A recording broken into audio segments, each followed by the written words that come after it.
For under 30 bucks, you can dramatically increase the performance and usability of your Action 4 or Action 5 camera with a simple filter add-on. Now you may notice they're excellent action cams, but they're terrible blogging cams and unusable for anything super close up like macro shots. But this is all we need to fix that. Out of the box, the focal length for the Action 4 and 5 cameras is almost 1.5 feet. The camera is in standard field of view and the test target is now 2 feet exactly from the front of the camera. Everything should be in focus, but of course everything is tiny.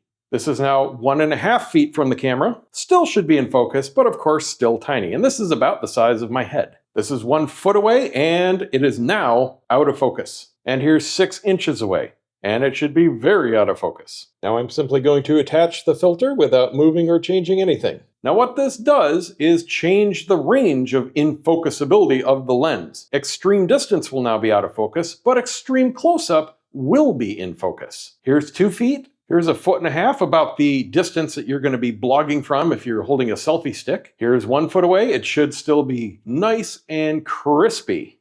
This is on the standard field of view, so it's the narrowest that I get. It only gets wider from this point, and this is what it looks like over here. Nothing unusual.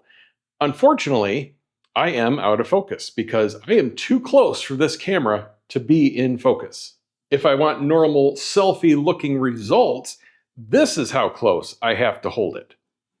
With the +2 filter on, 2 very important things happen. Number 1, even at a normal arm's reach holding a selfie stick, I now have a normal blogging-like framing, but I'm also in focus.